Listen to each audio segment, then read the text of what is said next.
Алейкум урматтуу мусулман бордоштор, сиздер менен күн сайын бир аят же бир хадис долбоор. Бүгүн эң жакшы кулк мүнөздө болуу ыймандын толук экендигин далилдейт деген темада хадис айтат.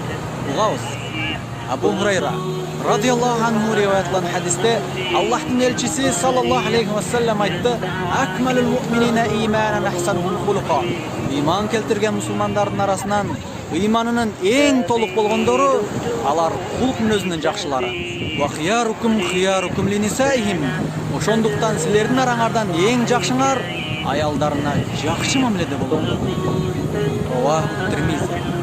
Бул хадистен алына турган сабактарды айта турган болсок, акыйкатта көчөдө жүргөндө башкаларга жакшы мамиледе болуп, үйгө келгенде аялына жана балдарына орой мамиле кылуу ыйман келтирген мусулманга такыр жарашпайт.